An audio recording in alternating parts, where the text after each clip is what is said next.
Magandang tanghali po mga kababayan. Diyos ko po, nandito na naman tayo muli sa ating misyon. At tayo ay naka sunglass mga kababayan dahil napakainit ngayon.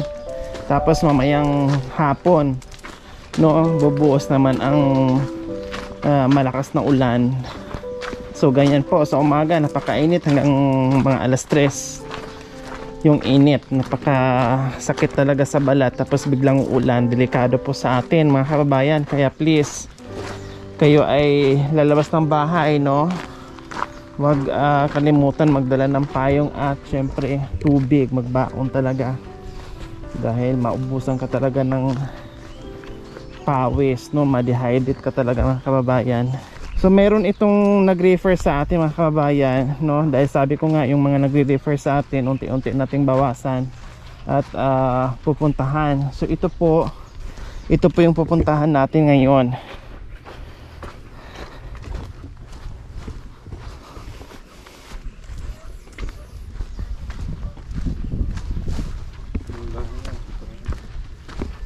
Ayan, nakita niyo po mga kababayan, ayan po yung bahay na pupuntahan natin. Tao po. Wow, nandito kayo sa gitna ng bukid. Nakapalibot yung purong mais. Ayan, wow, ang sariwa naman ng hangin dito. Hello, good morning mga anak. Good morning po. Good morning. Kayo yung si ate Elisa po. ha? Elisa po. Si ate Elisa. Opo, ma'am. Ilan ang anak ni ate Elisa? Ito lahat? Opo, ma'am. 1, 6 po. 6. Tapos buntis. Oh. Nasaan ang panganay? Ang panganay ko po nandun po sa mineralan po nagtatrabaho. Nagtatrabaho na. Bakit ilang taon na yung panganay mo? 14 po. 14, babae, lalaki? Lalaki po. Lalaki. Then sumunod.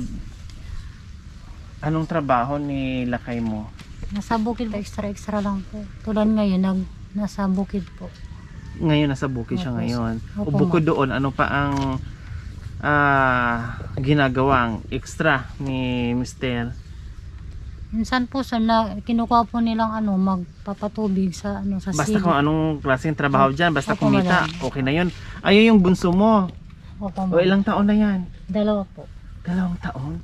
Mga naka-2 taon, every 2 years, every 3 years. 2 years. 2 years? Tama na yan, ha? Huwag mo nang dagdagan. Diyos ko, itong bahay na tinitirahan nyo dito sa inyo ito? Nakikitira lang po kayo sa loob. Ito, tirahan nyo? 6 kayo, bali kasama si Mrs. Tapos si Mr. pa. 8 kayo dyan. O paano kayo magkasya? So ayan po mga kababayan, no? Kapirasong ilang, siguro mga 2 yero lang yan. Tama ba? 2 yero? So ayan po, 2 yero lang po ata yung mga kababayan. Tapos tagpi-tagpi na. At siguro bahala na, basta meron lang matulugan. Importante hindi sila mabasa pag umuulan at hindi mainitan, no? Kaya bahala na. So ayan po, nasaan ang daan? Sa kabila pa. O ayan, so titinan natin yung bahay ni Ate Elisa. Nandoon.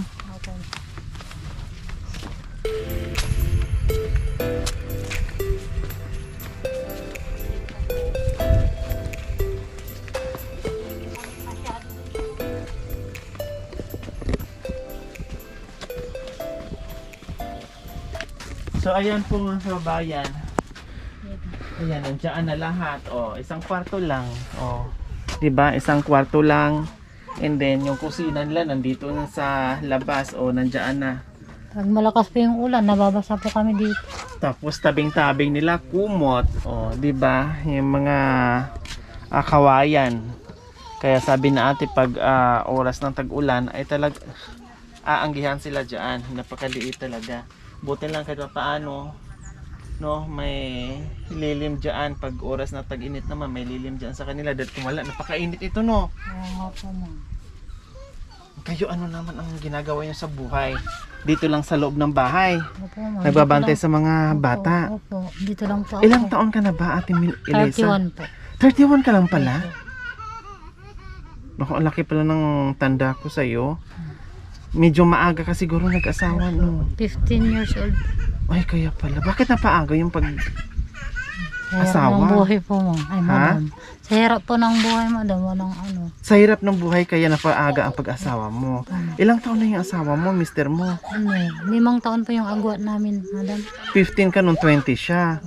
O ngayon, napasok mo yung, sabi mo, sa hirap ng buhay, pinasok mo yung buhay, may asawa. Sa tingin mo, umuki ang buhay mo? Hindi po. O anong nangyari? Mahirap din po, madam. Lalo na yung lang. Saan ba mas mahirap nung single ka? O ngayon? Ngayon po, madam. Bakit nasabi nyo na mas mahirap Kasi po, ngayon? mahirap din po yung napangasawa ko, madam. Katulad ko po. Buti nga po, ano, masipag po siya sa bukid. Kahit anong trabaho, pinapasukan niya. Kasi nandiyan na. Okay lang sana mag-asawa. No, yung kung napasok mo talaga na nakapag-asawa ka ng maaga, yung control ba sa ano, sa anak. Kasi minsan, kahit gaano kerap yung buhay, pag kunti lang yung anak, nalalabanan, nagagawa ng paraan kahit papaano, hindi masyadong mahirap yung buhay, maibigay kahit papaano. Pero yung mahirap ang buhay, yung sitwasyon, tapos damihan natin yung anak, lalong mahirap at kawawa yung mga bata. Nag-aaral naman ang mga bata. Opo, madam. Lahat sila nag-aaral. Yung dalawa lang po yung mali na hindi nag-aaral pa po. Ayan. Okay lang yun ha. Basta tama na yan. Tama na yung anak mo. At para mabigyan naman ng kahit pa paano makapag-aral sila. No? At pagdating ng araw, hindi matulad yung buhay na kung ano mang buhay nyo ngayon. No? Opo, madam. Okay. So nananghalian na kayo. Hindi pa po, ma'am. O bakit hindi pa kayo kumain? Wala po kasing ulam. Walang ulam pero may maisaing. Opo, ma'am. Ang ulam, madaling hanapin yun. Katulad yan, o pananin nyo yan. Opo. Yung mga gulay, buti lang masipag kayo. Ano? Nandyan po yung ano, pinitas ko po yung talong. Opo, nakita ko yan. Ayun, may mga talong kayo dyan. May mga gulay kayo dyan. Pananim sa gilid ng mga mais, no? Maisan. So tama yung ginagawa nyo. No? Kahit papaano, kahit bigas lang yung maibili ni mister nyo, o meron kayong pipitasin kasi meron kayong tinanim na mga gulay. Okay, doon tayo, balik tayo doon sa ano. Ano ay lupa nyo? Ano lang po kami naman. Buti mabait yung may-ari ng Si lupa, ano pinatira po? kayo. Si Ate Josie. Nag-refer? Opo. Akala ko ito si Ate Jocelina. Yung nag-refer sa amin yung may-ari ng lupa. Opo, ma'am. Ay buti mabait pinatira Kaya nga kayo po, dito. Napapasalamat nga din po kami. Dahil mabait silang nagpatira sa amin dito. Ang tagal na namin dito, madam. Ilang taon? Magdadalawang taon na po. Magdalawang taon na. Parang caretaker na kayo dito o hindi naman? Hindi naman po. Basta pinatira lang kayo. O di ba ang bait? Dahil kung walang nagpatira, paano yung mga bata? O nasaan yung panganay dito? Ito po, madam. Ito, anong pangalan mo anak? Cassandra po. Ha? Harap ka dito. Cassandra. Cassandra Ay, sumunod? Ako po. Oh, ay- Eunice. Ha? Si Eunice po. Eunice? Apo. Ay wow, ang gaganda ng mga pangalan. Cassandra, Eunice, ilang taon ka na Eunice? 11 po. 11, sumunod? Ito, anong pangalan mo daw? Darlene po. Darlene, ilang taon ka anak? Grade 1 po. Ilang Grade taon ka 1? daw? 7. Grade 7 po. Grade 7, grade 1. Ilang taon ka na nalito ba? 7 po. 7 years old. Sunod, ikaw anak. Birthday niya ngayon. Ay, birthday niya ngayon. Apo. Anong handa? Wala. Kahit wala May namang itlog ba handa, dyan? Wala. Basta Dapat nilagaan mo ng itlog At kantahan ng happy birthday. Tapos yung bunso, ayun, yung 2 years old. Jello to jello. Si Jello. Tapos yung pinakabunso hindi pa lumabas. Di ba? At tamang-tama pala, matagal na silang ni-refer sa amin, kaya lang sa dami ng schedule natin, halos araw-araw, no? Hindi natin maubos-ubos dahil ang lalayo, mga kababayan. At lalo na ngayon ay pumapasok tayo sa Nueva Ecija, Tarlac, no? La Union. Diyos ko, napakalayo. Kaya kahit pa paano, medyo natagalan yung pagpunta natin. At least napuntahan natin at nakita natin yung sitwasyon nila. Okay, sige. Meron kaming munting handog sa inyo. Ate ha, advice ko, hindi naman ako against sa maraming bata. Pero, syempre, alam naman natin yung sitwasyon, kawawa sila, no? At wag na natin iparana sa mga bata yung naranasan natin. Kasi kung ano yung magiging buhay natin, kung damihan natin yung anak natin, kawawa sila. At sasakit din ang puso natin, sasakit din ang dibdib natin, makita natin na, ay Diyos ko, ganito na nga ang buhay ko. Pati sila, ganyan din ang buhay. Di ba? O, ganun lang yun. Anong oras sa uwi sila kay mo? Pagkahapon na din, madam. Mga anong oras? Mga 5? 4? Ano? So ayan, wala dito si mister niya dahil ayun, nandun sa bukid. At gumagawa ng diskarte para sa pag-uwi niya. Mayroon siyang mabitbit at pambili nila ng pagkain. O mag-aral kayo mga anak ha. O kahit gaano kahirap si mama at si papa, magsipag kayo mag-aral para makaahon sa sitwasyon na ganito ha. Ayan. Mas marami yung babae? 3 babae, madam. Saka 3 lalaki. Tatlo na. Nakakuta na si ate. Ayun nasa dinadala mo, ano yan? Babae, lalaki? Hindi pa po ako nagpapautos. Wala pang ultrasound. Bakit ilang buwan pa? 7 po. 7. So ayan po mga kababayan, sarili nilang tanim. Yan, kahit igisa mo lang dyan, no? Gisa lang. Tapos may itlog. Pwede na, o kahit walang itlog, timplahan mo lang ng konting toyo dyan. O, pwede na. O, malilinggit siya mga kababayan, pero sariwang sariwa. Ayan o, native, tama no? Ang liliit niya, pero mas masarap itong maliliit. O, di ba? Pananim nila ito mga kababayan. May mga tanim sila doon. Talong, kalabasa, kamatis, ano pa bang nandoon? Sitaw. Oh, masipag kasi lalo na pag ganito malayo sa bayan. Ay, Diyos ko, parang ang layo ng bayan nyo. Mamasay ka pa ata ng 500 bago makarating ng bayan. Nandito sila sa liblib.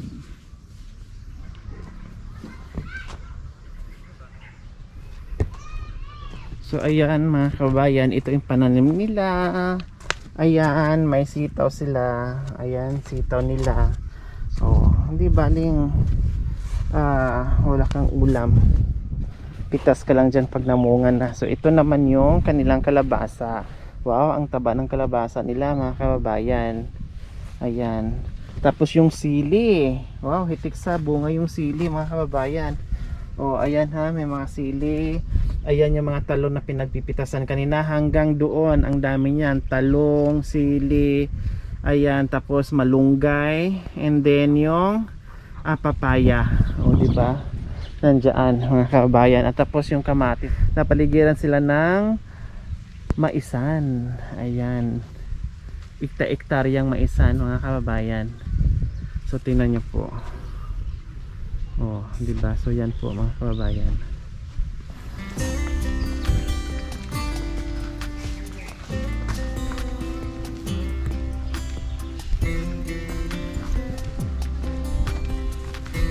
Ate, ito na yung biyaya mo.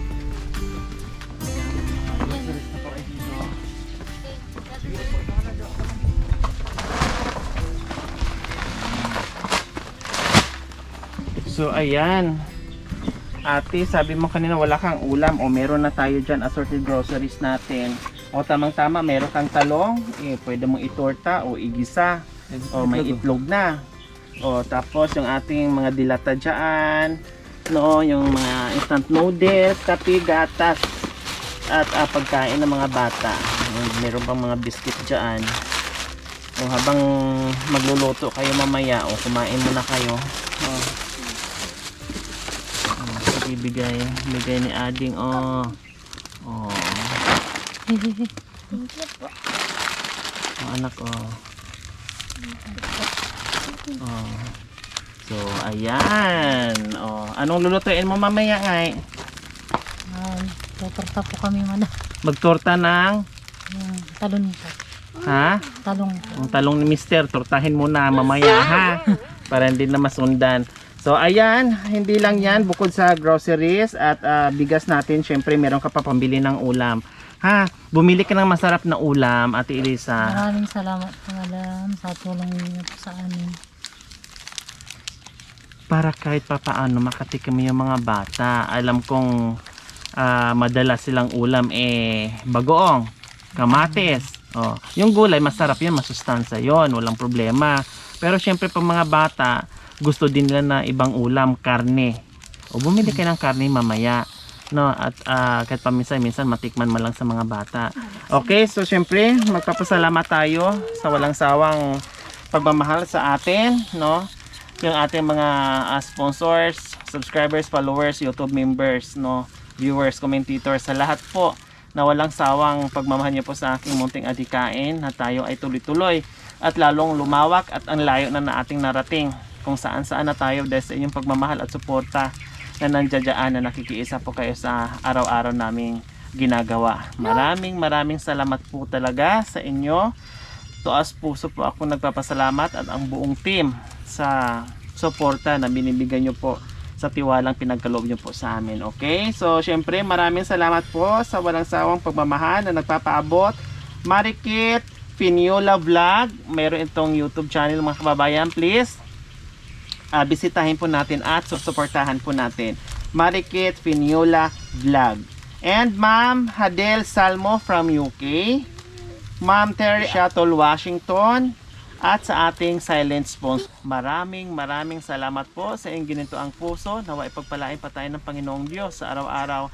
Nawa ibigyan pa tayo ng kalakasan ng katawan sa araw-araw. Nawa ibigyan pa tayo ng maraming blessings upang sa ganon marami pa tayong matulungan na mga kababayan natin na tulad nila. Maraming salamat po. Magpapasalamat po ako sa biyayang natanggap po namin ngayon. Kung wala po yung ngayon, wala po kaming pang ulam. Yun lang po. Maraming salamat po. Ayan. Okay. Bye-bye na mga anak. Sa mga kababayan, huwag niyo pong kalimutan, paki-share at subscribe sa aking YouTube channel. Lori Aquinolita. Maraming salamat po, Gabi sa Sol. Bye!